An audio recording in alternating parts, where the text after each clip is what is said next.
Two-Face here, back with another reaction video. This time I'm reacting to Erosion of the Western Roman Empire, the Battle of the Catalaunian Plains, 451 AD by History Marsh. This is part 1 of 2. So yeah, this is one of the battles of Attila the Hun, where he expanded westward and came in. For what I remember, they scared the Eastern Roman Empire, which was based at Constantinople, which is now modern-day Istanbul, to paying them tribute, like not to attack their city, and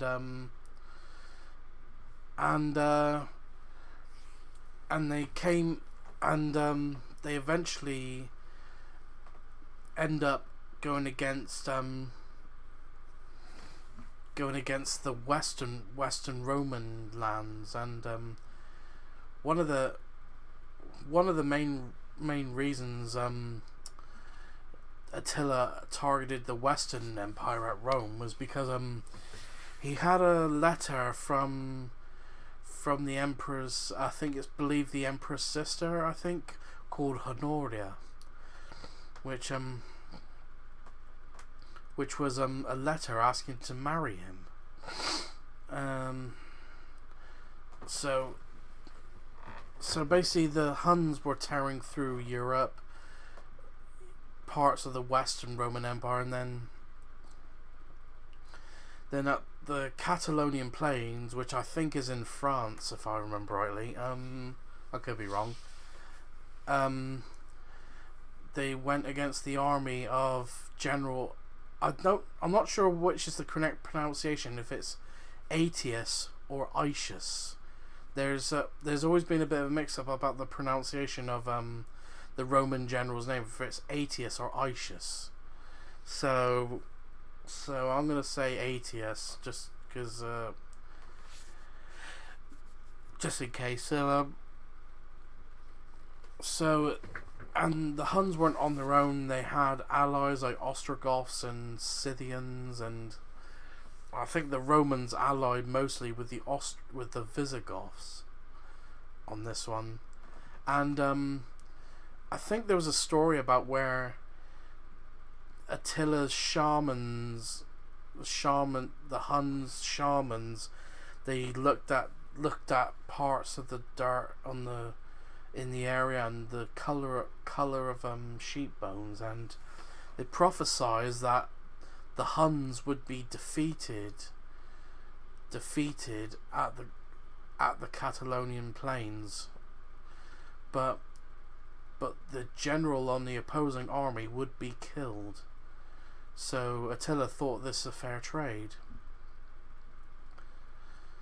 So that's the little I know. So if I don't give much of a proper, so the usual disclaimer when I react to anything historical, if I don't give so much of a proper reaction, it is probably obvious that I don't know much on the subject. I will try and act. I will try and, if I have any input that I remember, or any I would say curious questions, I will ask, and hopefully it will be answered in the comments. So, but as I said, if you've seen my reaction to the origins of the Huns video, my reaction to the Kings and Generals video about the origins of the Huns, you would have heard me say that most of the history I know about the Huns was unfortunately from Age of Empires. So I've rambled on long enough. So the link to the original video will be in the description down below. This is from History Marsh, so please go and subscribe to History Marsh and show him all the support. So without further ado, let's get this up on the screen and let's get into this. See how it plays out in the Battle of the Catalaunian Plains.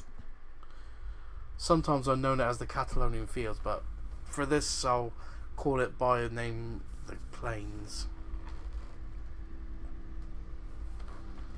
History Marsh. Please check them out. They're another great history channel. Since the latter half of the 4th century AD, the Roman Empire struggled to maintain cohesion. The period was marked by widespread social unrest, civil war, and the great migration of peoples from the far side of the Rhine and Danube rivers.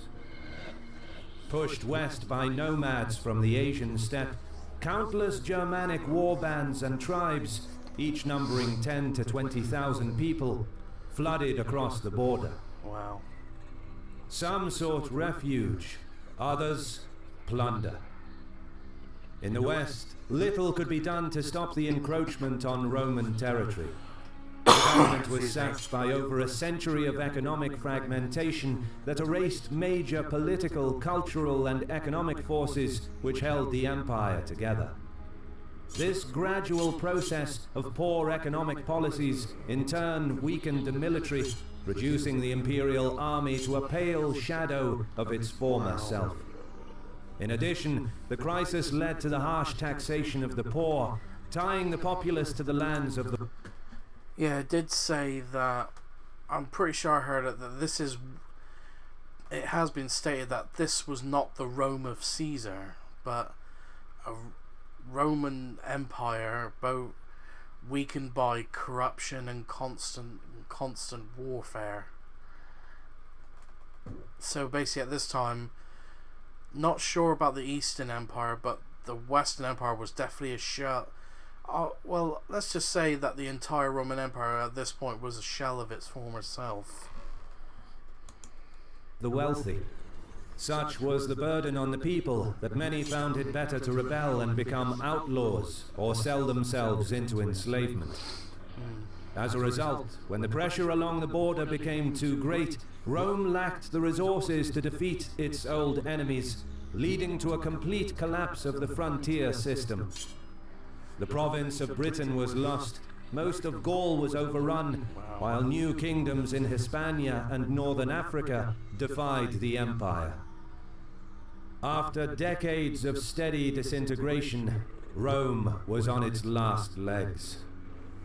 Worse, on the heels of the Germanic tribes came the nomads from the east, threatening the empire with fire and sword. They were the Huns. This video is brought to you by our friends over at CuriosityStream. As their longtime subscriber, I recommend their history documentaries, where you can find topics from ancient, medieval, and more modern times. But if you're interested in other topics, CuriosityStream is a streaming service that features thousands of some of the best, highest quality educational documentaries out there. One you should check out is the top science stories of 2020. From the race to find a cure for the global pandemic, to exploring our planetary neighbors and our own world. Stay in the know with the latest science stories that defined this tumultuous year. And as our viewer, you get exclusive free membership for the first 30 days. Visit curiositystream.com/historymarsh to get unlimited access to the world's top documentaries and non-fiction series. And use the code HISTORYMARSH when you sign up to get 30 days completely free. And by signing up on CuriosityStream, you'd also be supporting our channel.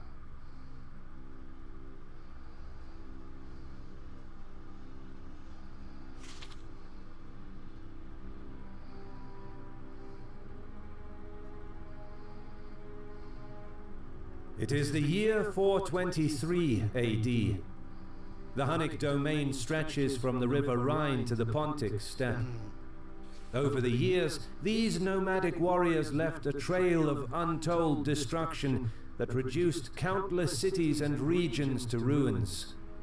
Their ability to appear out of nowhere made them seemingly impossible to defeat or defend against. At this time, the Huns were ruled by Oktar in the west and Ruga in the east. It was during their reign that the Hunnic realm reached its territorial zenith. And, after Oktar's death in 430, it is thought that Ruga proved himself a capable ruler managing to significantly centralize the tribes, turning the Huns into a war machine that became the terror of Europe. The Eastern Empire was hit particularly hard by Hunnic raids. Emperor Theodosius II found it more pragmatic to pay annual tribute of 350 pounds of gold in exchange for peace, as he often had to contend with Sassanid Persia as well. The situation in the West, however, was equally troubling. The chaotic 30-year rule of Theodosius's uncle, Emperor Honorius, largely responsible for failing to prevent the erosion of the Western Empire, came to an end with his death in mid-August. Having left no heir, influential elites chose a high-ranking officer, Ioannis, as his successor. However, not being a member of the Theodosian dynasty, he was not recognized by the court in Constantinople. Wasting no time, Emperor Theodosius made preparations for a military expedition to put his cousin, young Valentinian III, on the Western throne. His support for the boy, however, came at a price, and Illyricum was ceded to the Eastern Empire. Knowing that war was coming, Ioannis tasked a certain Aetius with seeking military help from the Huns. Flavius Aetius was born into a prominent family and was groomed for imperial service from a young age. He spent a part of his young adult life as a hostage of the Huns, a position of great significance that served to build political and diplomatic relations between the barbarians and the empire. During his time there, Aetius developed close friendships with the Hunnic ruling elite. He played a key role in establishing diplomatic ties that enabled the Western Empire to recruit the invaluable Hun mercenaries, whilst the Hunnic kings filled their coffers with tribute. Most importantly for Aetius, his personal contacts became a valuable political asset. Influential Romans not only sought his advice on how to deal with the barbarians, but relied on him to provide barbarian troops when they needed to further their political careers. Likewise, Ioannis needed an army to hold on to the throne, and he enlisted the ambitious Aetius, who used his personal connections with the Hunnic court to bring back an army of horsemen. But he could not make it in time. After a hard-fought campaign and a fair dose of betrayal, the Eastern Roman army deposed Ioannis and installed Valentinian III on the throne in May 425. Aetius was now in an unusual position. By marching against the legitimate emperor of the Theodosian dynasty, he had committed treason, yet the wily general used the Hunnic army at his back as political leverage. The young emperor's formidable mother, Galla Placidia, who was the real power behind the throne during Valentinian's minority, quickly understood that Aetius could unseat her son, and thought it wise to not only forego all charges of treason, but handed him command over Gaul and paid for his Hunnic troops.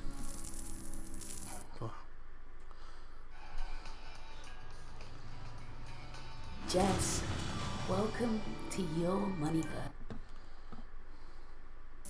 Meanwhile, that was the point. That was kind of the point I was making earlier, that this was not the Roman Empire of Caesar. So, and I did make the point that at this point the Roman Empire was split between East and West, because the Roman Empire was so vast it could not effectively be ruled by one city. But also at this time was so much corruption within both Roman empires that they were. This is why I'm being a bit brave and saying the Roman Empire at this time, whether it's East and West, was a shell of its former self. From the the remnants of the Eastern Roman Empire become the Byzantines, if I remember rightly. Plains across the Danube, Ruger launched a campaign against the Eastern Empire on the pretext of going to war with the tribes considered to be under his authority who have fled into Roman territory. However, a few months into the campaign he died. Some say of the plague, others claim that he was struck by lightning. Wow. Whatever the case, such a capable leader would have been difficult to replace, and Theodosius hoped that the barbarians would fade away now that they were without Ruger to lead them. Indeed, in the years after his death, the reach of the decentralized Hunnic domain slowly shrunk, as tribes to the east and northeast gradually slipped from their control. By the time his nephews Bleda and Attila inherited the throne, the core of the Hunnic realm was centered around Pannonia, with their sphere of influence primarily extending over the Germanic, Sarmatian and Slavic tribes in the more immediate vicinity, but they nevertheless continued to have a major impact on Roman politics. The two brothers proved equally capable to adapt to the ever-changing, hectic world of the late Roman period. To conclude Ruger's campaign, in 435 they forced Theodosius to sign an unfavourable peace. The annual tribute paid to the Huns was doubled to £700 of gold. Trade routing concessions were made. Hunnic traders were allowed into markets in Roman cities, and Theodosius had to surrender prominent Hunnic fugitives, including two of royal descent who were subsequently crucified by Attila as punishment for converting to Christianity. Born into the most powerful Hunnic family, Bleda's and Attila's growing up was far from the rough life usually associated with nomadic tribes. Instead, they enjoyed a life no different than the Roman ruling class. They received excellent education in military and diplomatic tactics, could read, write, and speak in Gothic and Latin, and were well versed in court intrigue. And, like all Huns of royal blood, they received expert training in archery, sword fighting, lasso use, horse riding, and grooming. It seems that Bleda ruled as supreme king in the prized eastern wing, while Attila controlled the western reaches, where he expanded the core of Hunnic territorial control towards the Rhine. From early in his rule, Attila continued to maintain the lucrative alliance with Aetius and, together with his brother, would continue to provide military support to the Roman general for years to come. To repay his Hunnic friends for their assistance against the two Theodosian emperors, Aetius ceded parts of Pannonia and bestowed Attila with the honorary title of Magister Militum, which entitled the Hunnic king to a hefty salary and a regular supply of grain for his troops. The Roman general then promptly moved to build up his power. He killed off political opponents and used the support of the Huns to defeat his Roman rivals in a series of civil wars, further destabilizing the West. Wow. The Vandal king Gaiseric exploited the internal power struggle in Rome to cross from Hispania, overrun Roman Mauritania, and establish a firm foothold in the province of Africa, eventually capturing Carthage in 439. Aetius managed to negotiate a treaty, recognizing Gaiseric as the ruler of the territory he had conquered in exchange for grain supply and annual tribute to Rome. But he had no intention of actually recovering Africa. Similarly to the north in Britain, still considered part of the empire in the general sense, when the Britons were attacked by the Picts and other barbarians, their pleas for help went unanswered. Instead, Aetius made the preservation of Roman Gaul the keystone of his policy. He drove back the Visigoths to their holdings in Aquitania, successfully stopping their expansion in a series of military engagements over the years. In the north, he defeated the Franks and the Alans, and enlisted them as foederati of the empire, using their cavalry to bolster his forces. Rebels in Rhaetia and Noricum were ruthlessly suppressed, and Roman rule was re-established on the Danube north of the Alps. Subsequently, he crushed a Burgundian army near the Middle Rhine and accepted peace. But just 1 year later, he broke the treaty and invited Attila's Huns to cross the border to finish off the Burgundians. Tens of thousands were killed, while Aetius forcibly resettled the survivors south a few years later, effectively breaking the power of the Burgundian kingdom. A major insurrection of the Bagudai rebels was suppressed in Armorica, a place where brigands, migrants who escaped the chaos in Britain, impoverished peasants, deserters, and runaway slaves all banded together in open resistance to the Roman proto-feudal exploitation. The ever-unstable region continued to be a problem, causing a constant manpower drain. To free up his troops, Aetius resettled the islands along the Loire Valley, tasking them with containing the Bagudai in the north and pressing the Visigoths in the south. By now, Aetius emerged as the most powerful man in the west. He treated Gaul as his personal fiefdom, defending it from internal and external threats at the expense of all other regions of the Western Empire. I've always loved sci-fi and the idea of being right on the edge of discovery. Realizing that Rome's resources were committed in Gaul, the Vandals went on the offensive. First, Gaiseric married his son Huneric to the daughter of the Visigothic king.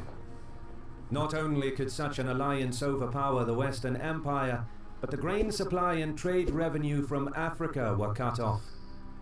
Aetius would no longer be able to pay his troops, which would leave the empire defenseless. Wow. Then, in 440, Gaiseric invaded Sicily. The captured Roman ports and vessels in Africa now served to transport Vandal troops to Italy. News of barbarians pouring across the Mediterranean alarmed the Roman world. A year later, Theodosius dispatched a massive armada to bring the Vandals to heel. However, to mount the expedition, the emperor pulled significant forces from the imperial borders, and this hadn't gone unnoticed by Rome's neighbors. In the east, Sassanid armies invaded. Nearly 2 years of small-scale fighting ended inconclusively, but contributed to the draining of Rome's resources before Theodosius agreed to pay tribute. Back on the Danube frontier, the Huns invaded in 441. This time, walled cities posed no obstacle. Battering rams, scaling ladders, and mobile towers were used to mount assaults. The ability to take fortified cities set the Huns apart from other tribal armies, as major city centers in the Balkans were reduced to ruins one by one. By 442, having gathered more plunder than they could carry, Attila and Bleda headed back across the Danube after sending their demands to Theodosius. However, the emperor rejected the peace offer. He recalled the troops from Sicily and ordered large amounts of new coins to be minted to finance the war against the Huns. In 443, the Huns responded with another campaign. Major fortified urban centers were heavily damaged, with entire populations slaughtered or enslaved. Attila and Bleda reached as far south as Thermopylae in Greece and destroyed a Roman army outside Constantinople. The eastern capital was safe behind its walls, but another Roman army was defeated near Callipolis. Unable to deal with the onslaught, the humiliated Theodosius sued for peace, agreeing to hand over 6,000 pounds of gold as punishment for missed payments during the invasion. And the annual tribute was tripled to 2,100 pounds in gold, with the ransom for every captured Roman soldier set at 12 solidi. As the Huns retreated back to their territory in 445, Bleda reportedly died, possibly a victim of assassination. Attila was now the sole ruler of the Huns. Meanwhile, in the west, the Visigothic Vandal alliance bore fruit. They tied down Roman forces in Gaul and took Sicily in the south. It was only a matter of time before they would overrun the empire. Political infighting certainly didn't help Rome's No. cause. Valentinian had grown, but he was emperor in name only, with his power limited even within Italy itself. But what little influence he had, he used to prevent any help from going to Aetius in his fight against the barbarians, clearly resentful of the general's unlimited power. True to form, Aetius freely pulled the imperial strings. To consolidate his own position in Gaul, he offered an alliance to Gaiseric and proposed a marriage between Valentinian's daughter and Gaiseric's son. It was a brilliant move. He was well aware that Gaiseric's son was already married to Theodoric's daughter, and if his offer was accepted, it would drive a wedge between the Vandals and the Visigoths and potentially break up their alliance. The ploy worked. Aetius's offer was too tempting for Gaiseric. He would now have time to rebuild his forces that became overextended and to consolidate his grip over his territorial gains. More importantly, the opportunity to marry his son Honeric into the Roman royal line was too good to pass up. The Vandal king cared little that Honeric was already married to Theodoric's daughter. To get rid of her, he accused her of trying to poison him, then cut her nose and ears off before sending her back to Theodoric. Oh. The Visigothic Vandal alliance was broken. To the west, in Hispania, Aetius was slowly losing grip on the situation. Nevertheless, he schemed by keeping the Visigoths busy with promises of land south of the Pyrenees if they aided Rome in putting down a revolt of the Baguadae in Tarraconensis and in reducing the power of the Suebi, who had by now greatly expanded their territory on the peninsula. The expedition, however, was defeated, but it succeeded in diverting significant Visigothic forces away from Aetius's domains in Gaul. By 447, his two-pronged diplomatic mission to neutralize both the Vandals and the Visigoths succeeded completely. Wow. It was a true political masterstroke. Aetius's scheming continued in Italy when he betrothed his son to Valentinian's younger daughter. Not only did this further strengthen his position in the empire, but marrying into the Theodosian line would greatly increase the legitimacy of his house. However, in the east, Another ad already. storm clouds were gathering. Ain't no savage. I like Alice. Down the hole. Weird. In 447, the Huns crossed the Danube yet again. 2 years of poor harvests, outbreaks of plague, and a succession of earthquakes spread devastation throughout the Eastern Empire, and Theodosius was forced to stop paying the annual tribute. Uh-oh. And now, Attila came to collect what he was owed. This time he set his sights on Constantinople, whose walls had been severely damaged during the strong earthquakes earlier in the year. An army marched out to meet the invaders, while the populace scrambled to repair the defenses. However, the Romans suffered a crushing defeat at the river Utus, but not without inflicting heavy casualties on the invaders. Left unopposed, the Huns laid waste to Thrace, with some cities suffering such destruction that they remained desolate until the reign of Justinian, some 70 years later. But the walls of Constantinople were repaired just in time. Once again, the city's formidable defenses left Attila no choice but to turn back. However, Theodosius was again forced to buy peace with the Huns and agreed to abandon much of the lower Danube frontier as a buffer wasteland. Forcing the abandonment of lands that were controlled by the empire for centuries was Attila's way of reminding everyone of his power and ability to get concessions from the Romans. But things soon changed with the death of Theodosius and the accession of the new Eastern Emperor, Marcian, in 450. He immediately adopted a stronger policy towards the Huns and put a stop to the ruinous tribute paid by his indecisive predecessor. The new emperor's comprehensive military preparations made it clear that the East would be a more determined opponent under his rule. Wow. Attila was angered, but did not renew the war. Instead, the Hunnic king turned west.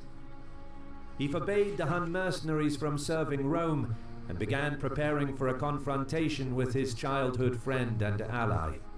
Good relations between Attila and Aetius were coming to an end, and the Roman general would no longer be able to use the Huns as his iron fist in Gaul. A few reasons are suggested for Attila's sudden shift in strategy, but it is not entirely clear why he abandoned long-standing diplomatic ties with the West. Whatever his reasons, a direct invasion of Rome risked alienating the barbarian allies that formed the bulk of his army. He needed a pretext for war, and he found two. One was the recent death of the Frankish king Claudio that left his sons fighting over the throne, splitting the kingdom in two, with one son seeking assistance from Aetius and the other from Attila. But the Frankish internal dispute was not reason enough for all-out war. The other was Justa Greta Honoria, Valentinian's ambitious sister.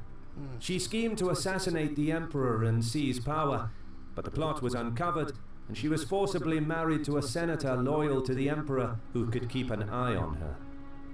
Faced with an unwanted marriage, she went as far as sending a letter and a ring to Attila, begging him to set her free. This may or may not have been a marriage proposal, but Attila chose to interpret it as such. He accepted and asked her for half of the Western Empire as dowry. Even though he was plentifully supplied with wives. Valentinian disputed the marriage proposal and refused Attila's demands. This was the pretext that the Hunnic king needed. The war had begun. Credit goes to our awesome patrons who make videos like this one possible. Consider joining them. And I'll do it. This is been... take that off. It's been an interesting video, and some bits I did know, but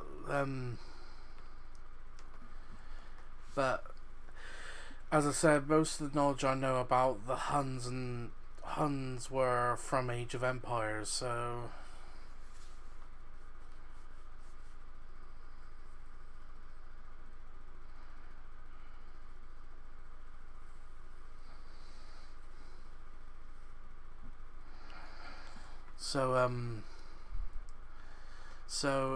it'll be interesting to see